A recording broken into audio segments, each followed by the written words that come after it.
Hi, today we are going to learn UDP and TCP protocol for process to process delivery.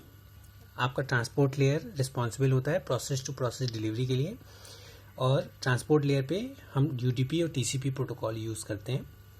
So UDP protocol क्या है? That is connection less protocol. Connection less protocol की meaning क्या है? अगर A to B over internet आपको data transfer करना है तो इट इज़ नॉट नेसेसरी कि आप जो है A to B पहले कनेक्शन इस्टेब्लिश करें फिर डेटा ट्रांसफ़र करें. तो A to B directly data transfer की जा सकती है. सिर्फ आपको पता क्या हो, A का पोर्ट नंबर, B का पोर्ट नंबर और A का सोर्स एड्रेस और B का सोर्स एड्रेस. अगर इतनी इन्फॉर्मेशन आपको है, जैसे फॉर एग्जांपल A का पोर्ट नंबर आपको पता है 1044 और B का पोर्ट नंबर आपको पता है 80 पे आपको ट्रांसफ़र करना है. इनके 79 भी प्रोसेस रन कर रहा है.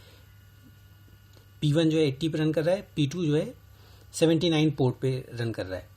तो अगर UDP के through A to B data transfer करना चाहता है तो A जो है अपना पोर्ट नंबर यूज़ करेगा, सोर्स एड्रेस यूज़ करेगा, B का डेस्टिनेशन एड्रेस यूज़ करेगा और जिस पोर्ट पे डेटा ट्रांसफ़र करना चाहता है, फॉर एग्जांपल 80 पे ट्रांसफ़र करना चाहता है. अगर इतनी इन्फॉर्मेशन है तो UDP के थ्रू आप डेटा ट्रांसफ़र कर सकते हैं.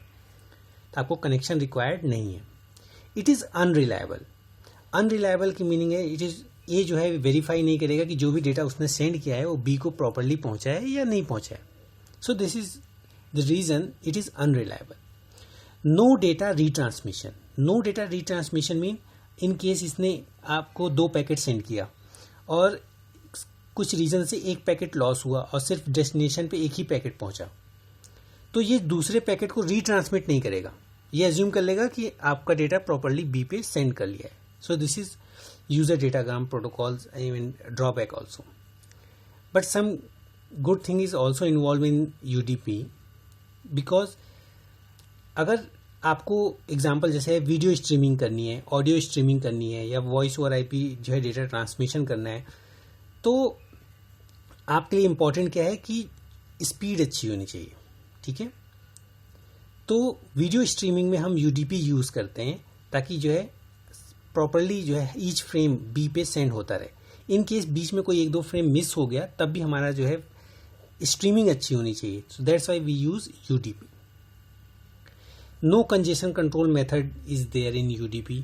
इन केस आपने बहुत सारे पैकेट यहाँ से सेंड कर दिए, ठीक है, और इंटरमीडिएट किसी राउटर पे जो है बहुत सारा कंजेशन आ गया, तो वो क्या करेगा राउटर, जो एक बफर से ज़्यादा कंजेशन होगा तो वो सारे मैसेज डिस्कार्ड कर देगा और जो केवल बफर में जितने रहेंगे पैकेट्स उसको वो सेंड कर देगा.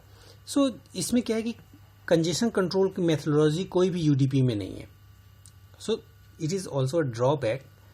Does not guarantee packet delivery in order. अगर इन केस आपने पैकेट सेंड किया 1 और 2 और आप एक्सपेक्ट कर रहे हो कि ये डिलीवरी 1 और 2 के फॉर्मेट में ही हो, तो UDP के through it is not possible कि आपको पैकेट डिलीवरी इसी ऑर्डर में हो. ठीक है, वो चेंज हो सकता है. मे बी दूसरा पैकेट किसी और रूट के थ्रू इस पर ट्रांसमिट हो रहा है तो वो डिले कर रहा है या फिर कहीं लॉस हो गया है, तो ये जो है UDP इस चीज़ पे आपको ध्यान नहीं देगा. सो इतने सारे ड्रॉबैक के बाद क्यों UDP हम यूज़ करते हैं? उसका मेन रीज़न ये है कि आप जो है लाइव स्ट्रीमिंग कर सकें, तो इसके लिए आप UDP यूज़ करते हैं. आप TCP के थ्रू लाइव स्ट्रीमिंग करना दैट इज़ डिफ़िकल्ट बिकॉज उसमें ज़्यादा ओवरहेड होता है. एक तो UDP की पैकेट साइज काफ़ी लेस होती है इन कंपेयर टू TCP. अब TCP की बात कर लेते हैं. That is transmission control protocol. This is also provide facility for process to process delivery.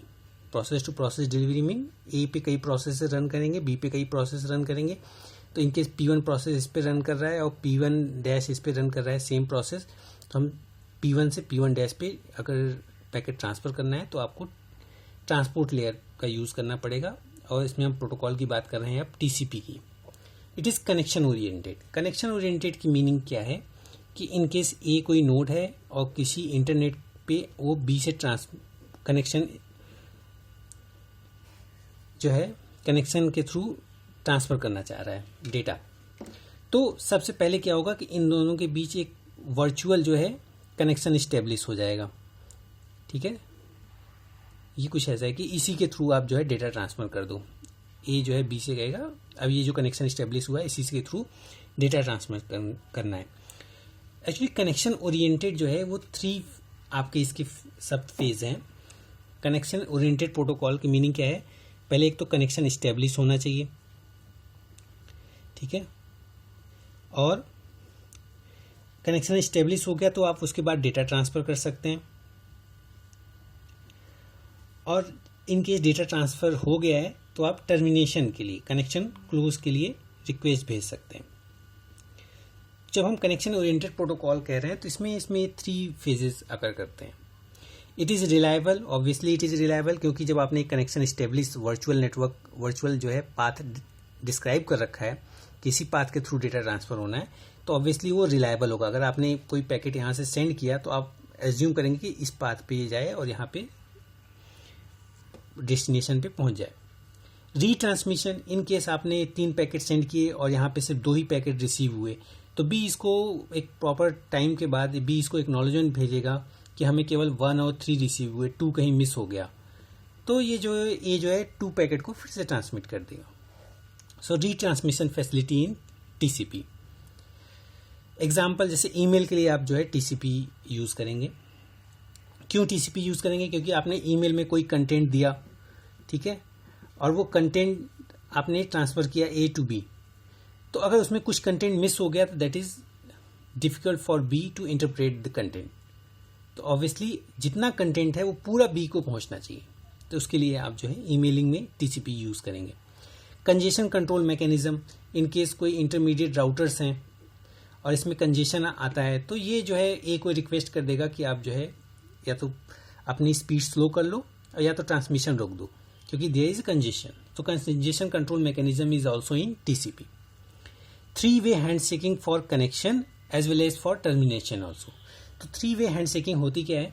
In case A B से कनेक्शन इस्टेब्लिश करना चाहता है, याद रखिए कनेक्शन इस्टेब्लिश में हमने 3-वे हैंडशेकिंग की बात कर रहे हैं, तो क्या करेगा? ए जो है रिक्वेस्ट सेंड करेगा बी को कि I want to connect with you.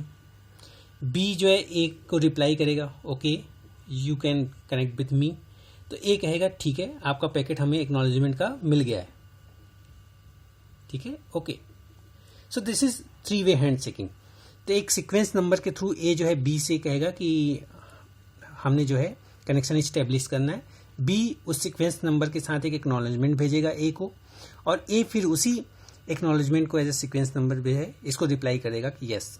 तो अब ये तीनों जब पैकेट यूज़ हो जाएंगे, यहाँ 3 पैकेट यूज़ हो रहे हैं, एक तो यहाँ से यहाँ जाने में, दूसरा यहाँ से यहाँ आने में, और तीसरा यहाँ से यहाँ जाने में, तो that's why it is known as 3-वे हैंडशेकिंग। और ये केवल कनेक्शन इस्टेब्लिशमेंट के लिए। इसके बाद आप जो है डेटा ट्रांसफ़र कर सकते हैं, इसके बाद आप डेटा ट्रांसफ़र कर सकते हैं। यहाँ पे इवन ये फुल डुप्लेक्स को सपोर्ट करता है, तो ए बी को भी कर सकता है, बी ए को भी कर सकता है।